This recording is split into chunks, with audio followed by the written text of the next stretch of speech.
In November 1943, Dobermans lead Marine battalions through dense jungles. But in March 1942, headquarters rejected the concept. Generals viewed military animals as a civilian stunt. Officers expected loud barking and wasted combat rations. The Pacific Theater demanded biological sensors, not traditional guard dogs. The operation began when Dogs for Defense mobilized domestic pet owners. Citizens offered 40,000 animals. This numerical volume matched the total personnel strength of 2 Marine infantry divisions. The initial military screening process eliminated over half the candidates. Evaluators accepted 18,000 subjects for processing. Medical boards rejected thousands more for inadequate dimensional measurements or unpredictable temperaments. The Marine Corps required highly specialized physiological traits. The Doberman Pinscher Club of America secured the primary procurement contract.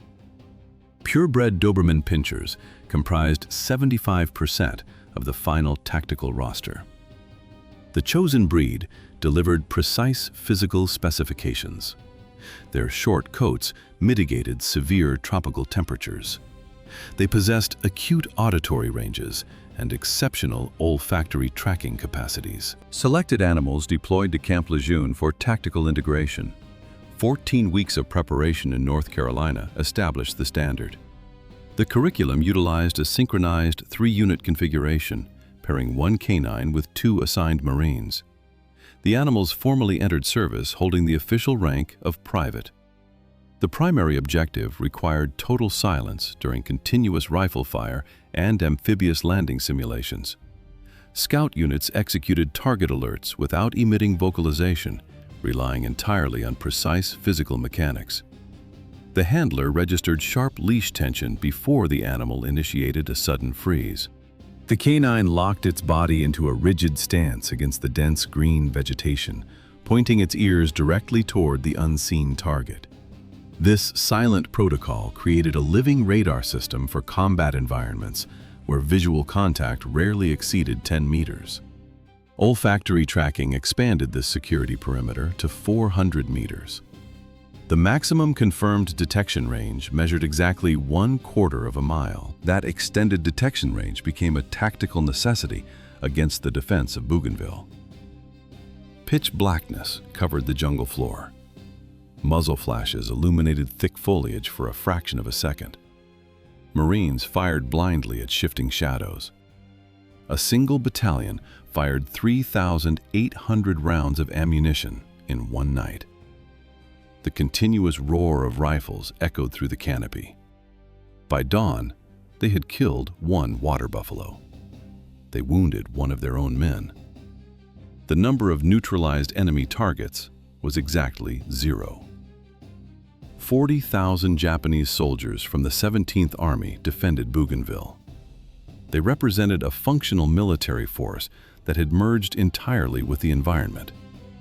The invasion front stretched across 7,300 yards. The jungle floor consisted of waist-deep swamps, and the triple canopy blocked the sun. Visibility dropped to less than 2 meters. Lingering artillery smoke further obscured the terrain. Standard human senses failed in these conditions. Sending regular scouts forward simply meant those men died first. The enemy embedded their defense network directly into the vegetation. Snipers climbed high into the canopy. They applied green camouflage paint and strapped themselves to branches with Arisaka rifles. Machine gun pillboxes created interlocking crossfire zones along the few paths. Soldiers dug combat pits 6 feet deep. Spider holes and booby traps lined every route of advance. The standard American tactical approach stalled across the front. The terrain rendered conventional reconnaissance useless. Nighttime exacerbated this strategic deadlock. Japanese forces excelled at stealth operations.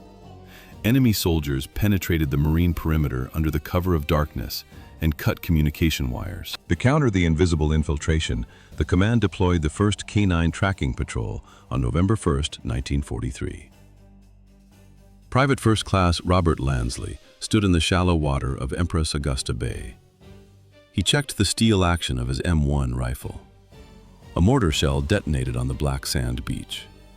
Lansley snapped a leather leash onto the collar of his 67-pound Doberman Pinscher, Andy. 250 Marines of M Company followed them straight into the dense Bougainville vegetation. The unit marched up the Piva Trail. Andy walked on point. He maintained a distance of 25 feet ahead of the main column. This entire concentration of infantry force depended on the sensory reactions of one animal. Within the first 100 yards, the Doberman froze. His ears locked forward. His muscle structure turned rigid. Lansley raised his right fist in the air. 250 men ceased movement upon the silent signal of a 67-pound dog. The typical visual range in this specific jungle sector measured less than 10 yards. A Japanese sniper hung in the canopy directly above their position. He wore green camouflage paint. He was strapped to a tree branch with an Arisaka rifle aimed downward. Human scouts would have walked right into the kill zone. The Marine patrol quietly reversed their direction. They bypassed the concealed threat and continued their tactical advance. Andy froze again.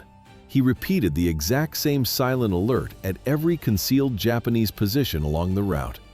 The animal detected hidden targets the human eye failed to see in the deep shadows and heavy vines. M Company secured their strategic objective by nightfall.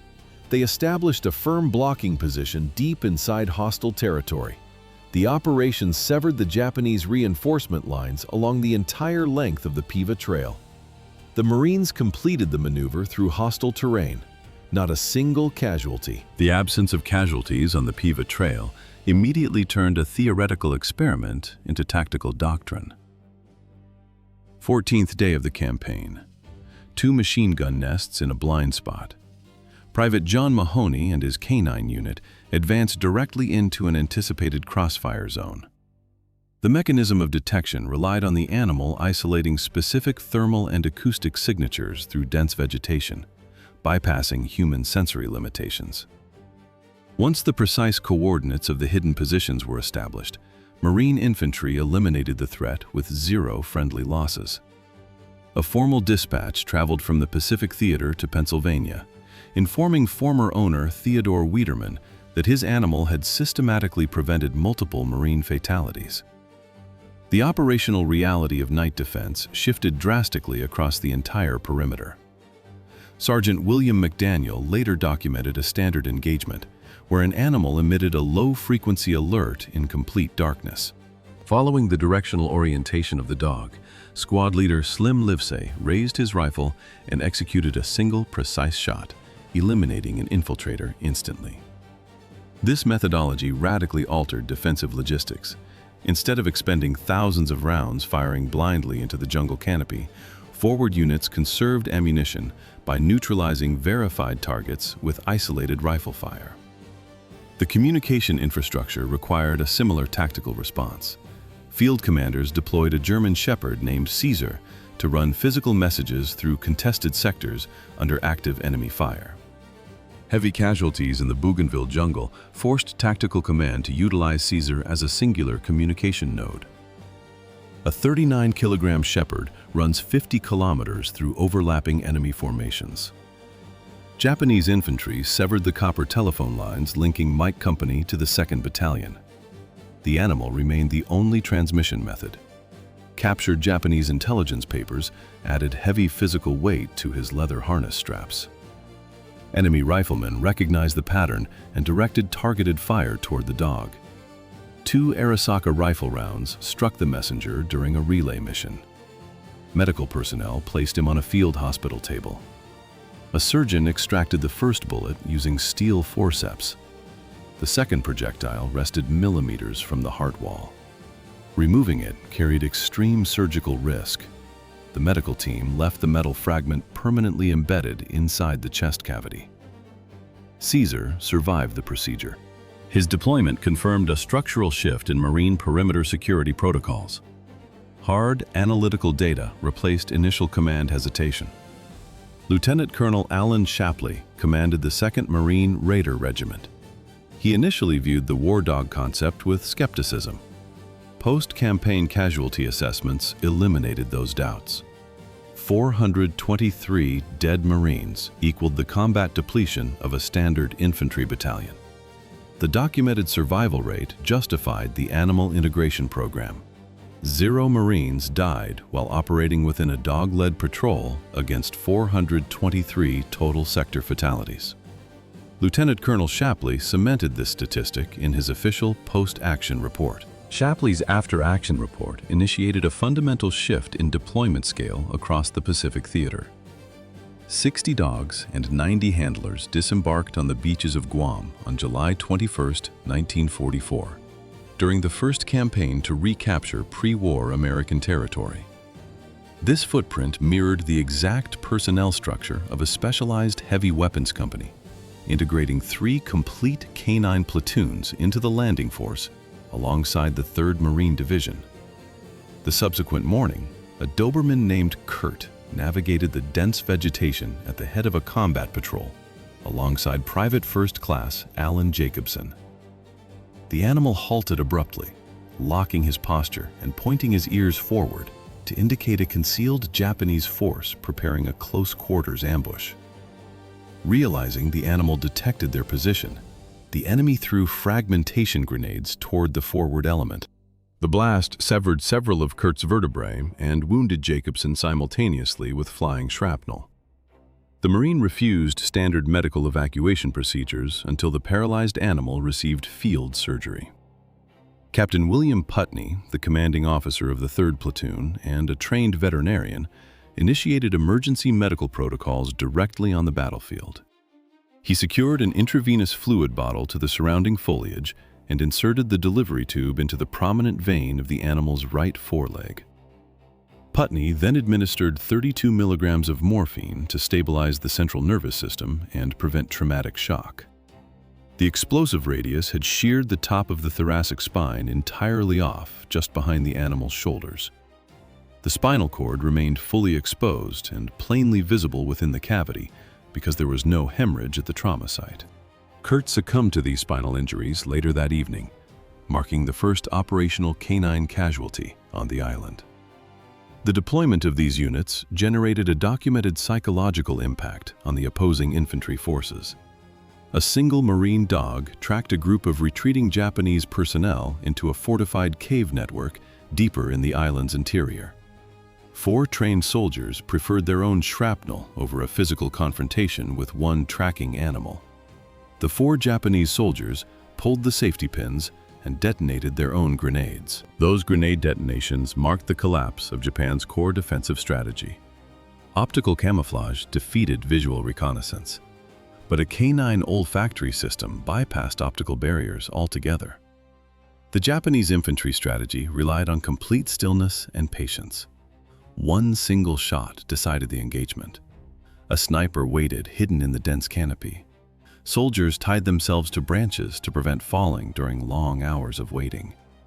Human patrols walked past these elevated positions unaware.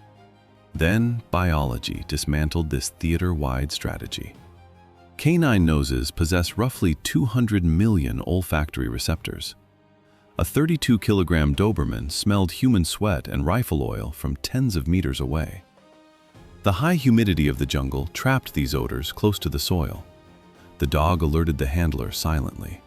The patrol halted. Marines either bypassed the threat or called in mortar fire. The hidden sniper never secured his target. If the Japanese soldier panicked and fired early, the situation escalated. A sudden muzzle flash exposed his exact position deep within the dark tree crowns. That gunshot created a fresh scent trail of burned cordite. Handlers unclipped the leash. Corporal Harold Tesh deployed his Doberman named Tippy directly into the dense undergrowth. The animal tracked the retreating shooter through the thick vegetation. Visual concealment no longer provided safety. A sniper could stay still, but the dog found him. He could run, but the tracker closed the distance faster. Japan's island defense network failed. Camouflage lost its meaning. With visual concealment neutralized, Japanese snipers sustained heavy casualties from point detections. Corporal Harold Tesh could fire blindly into the canopy, aiming solely at his Doberman's stance. A mortar detonation disrupted this sequence.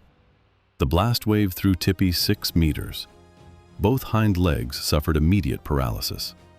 The animal dragged his inert lower body through the dirt, returning to his wounded handler. Operational data quantified this combat efficiency. Corporal Marvin Korf deployed Rocky on 50 patrols. A human infantryman rarely survived the vanguard position more than 10 times. Rocky intercepted 3 ambush lines and detected 20 suicide attackers. Private Kenneth Malone operated with Mitzi von Zeleny. Her log recorded 9 soldiers located on 1 patrol. Across the campaign, her confirmed detection total reached exactly 36. Daytime target counts faded when compared directly to the tactical value of nocturnal operations. Marines who dismissed the canine units during the initial landing phase changed their minds. They were soon competing for trench placement near a handler. Infantrymen began preparing pre-dug defensive perimeters around the designated positions of the canine teams. The physical reaction of a trained Doberman broke the silence of a Japanese night infiltration sequence. On the 22nd of July, handler Edward Topka engaged enemy combatants at close range. His dog Lucky had alerted to the advancing threat. The animal provided the critical seconds required to return fire. Across the 540 square kilometers of Guam, the specialized platoons executed 450 combat patrols within a 21-day period. The sustained operational tempo resulted in 25 dogs killed by concentrated enemy infantry fire. Out of the original combat deployment of 60 animals, only 15 survived without physical injury. This 42% casualty rate represents a critical statistical threshold. Commanders typically withdraw standard frontline infantry units from combat for personnel reconstitution at this level of attrition. The high losses occurred because opposing forces tactically prioritized the animals to disable the early warning capability. Recognizing this strategic shift in infantry warfare, the Marine Corps integrated a canine platoon into the establishment of every 19,000-man combat division operating across the Pacific Theater. 30 minutes before the infantry assault materialized, Doberman Carl locked on to the approaching signatures. The Marines entrenched and waited. They eliminated the entire night attack element. The initial tactical validation on Guam secured this exact presence on Iwo Jima. Headquarters deployed a dedicated canine platoon to every division across the theater. Deployment expanded to Peleliu, but Iwo Jima presented a specific tactical friction. The island covers 21 square kilometers. This compressed landmass minimized engagement distances for the advancing troops. Continuous artillery fire saturated the environment. The concussive noise triggered false alerts and disrupted auditory tracking. Yet, perimeter protocols held. Private Rez Hester lay asleep on the black volcanic sand. His Doberman, Butch, maintained a static guard position over him. The integration scaled across the Pacific campaign. 1,000 dogs served in the Marine Corps, and 465 deployed for overseas combat operations. Out of 1,000 mobilized animals and 465 combat deployments, only 29 were killed in action. The statistical baseline shifted. The initial tactical phase exacted the highest toll. 25 of those 29 deaths occurred on Guam in 21 days. One official directive ordered the liquidation of all surviving canine units. 29 combat fatalities proved a minor threat compared to this post-war euthanization mandate. Captain Putney intercepted the protocol. The veterinarian halted the execution. The Marine Corps established a detraining facility at Camp Lejeune. This North Carolina base centralized animals returning from every Pacific front. Handlers rotated constantly. This prevented dogs from bonding to single operators. Women's reserve personnel conducted routine walks to degrade ingrained combat conditioning. The pipeline transitioned over 500 dogs to civilian status.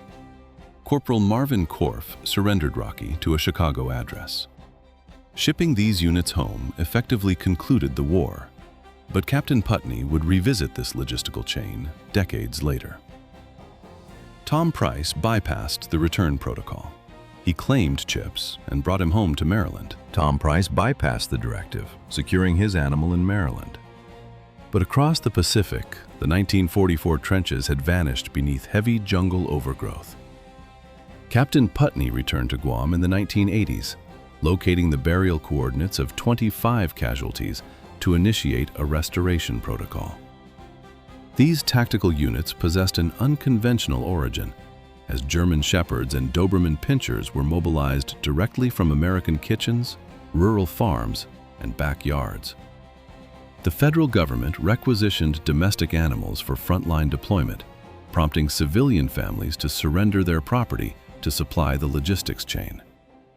The documentation of this mobilization required a permanent monument, so sculptor Susan Beharry designed the memorial using Kurt's precise anatomical specifications. Foundry workers poured molten bronze into the life-size mold, casting the animal with ears locked upright on permanent sentry duty. The installation occurred in 1994, aligning with the 50th anniversary of the Guam landing. Recessed lettering cuts deep into the textured bronze plaque to declare, "25 Marine war dogs gave their lives liberating Guam in 1944. The concluding phrase reads, "Semper Fidelis." The surviving animals underwent their final logistical transition when aging dogs carrying severe combat scars returned to civilian properties as regular domestic pets.